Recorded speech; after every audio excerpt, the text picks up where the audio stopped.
He took a chance on hiring me. I was the first woman he hired, the first minority he hired, and I'm proud of that. But then again, I'm more proud that I wanted him to know that I was someone that could do the job, despite all those other things.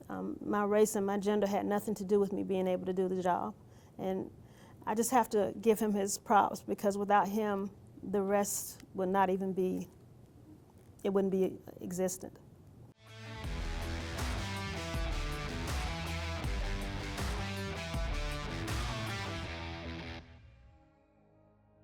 I'm Amber Harrison, and I'm with the Town of Lexington Police Department, and I'm assigned to the Special Operations Division. Today, I have the honor of interviewing Ms. Sherry Corley. Ms. Corley, how are you today? I'm doing well, thank you. Can you tell us a little bit about your background? I started working in law enforcement in 1987. I actually started in corrections. And I worked at the Kirkland Correctional Institution, and from 87 to 90. And in 1990, I came to work here for the Lexington Police Department, and I began my career as an active enforcement officer. What inspired you to pursue a career in law enforcement? Well, I can't say that I was inspired. I can tell you that having just come off active duty in the military, I kept getting letters from different agencies telling me to join them, but I hadn't even given that a second thought, because I was looking for a nice, cushy admin job, but they weren't hiring me. So when I started reading these letters, I decided that, hey, I'll just give this a try. How did your family and community react when you chose this career path? Well, my family was quite indifferent at first. My grandfather rather, he was quite, I was his baby, I was the youngest of the grandchildren. And so he really wanted me to be safe and to find a traditional job, work in a plant, or do something like all the rest of his children and grandchildren had done. And my grandmother was pretty much the same, just find a nice, safe job. And I really had no inkling of working in a plant. I didn't want to do that. As the first Black female officer in this department, what challenges did you face in your early career days? One of the advantages of growing up in this county was the fact that everybody knew my family.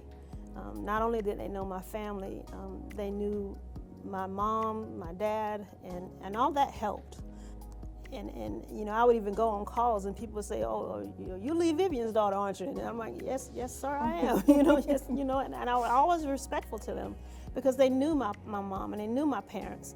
And that made a big difference to me, because I knew that for me, they knew who I was, and that made a huge difference in terms of how they treated me and how I treated them. How did you navigate being a pioneer in a traditionally male-dominated field?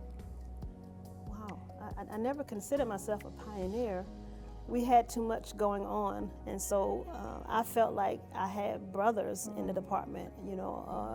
If I needed anything from them, they were there for me, and vice versa. If they needed anything from me, if I could do it, I would do it for them. And that worked out for me very well. Were there any mentors or role models who helped guide you through your career? Yes, there were a couple. Back then, it was not a lot of women doing this to that degree. I enjoyed it, but they also helped kind of guide me and to make sure that I was where I needed to be, and that I was doing the things that I needed to do to move forward. What advice would you give young Black women or others from underrepresented communities who are interested in law enforcement? My biggest advice would be to try. Everybody told me that I shouldn't do this and I shouldn't do that, or I should try this a different way, but you never know until you try.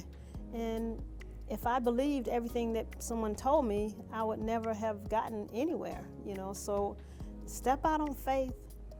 Do what you can do, and don't believe the hype. Don't believe what people are putting in your head, and don't believe the naysayers. How do you want to be remembered in this role?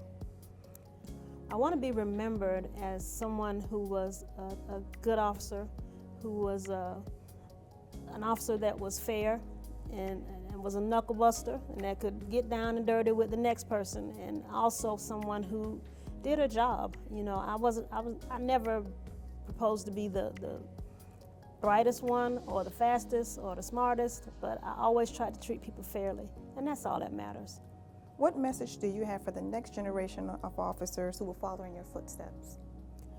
Well, my message to anyone young and trying to do this job is to try. You know, don't believe what people tell you. Don't buy into all of the hype that people are telling you. Please go out on your own. You will never know what you can do until you put your foot forward. You cannot buy into what people say. Only you know your abilities. Ms. Corley, thank you for allowing us to share your story. On behalf of Chief Green and the Town of Lexington Police Department, we would like to present you with our 100-year patch and our challenge coin. Thank you so much. Thank you for your service. Thank you so much.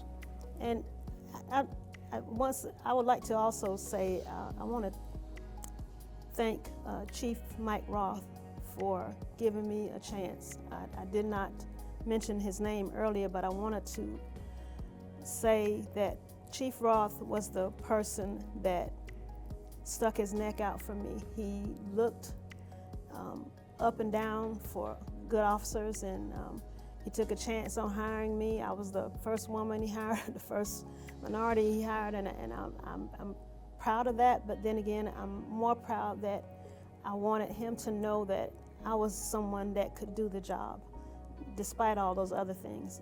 My race and my gender had nothing to do with me being able to do the job.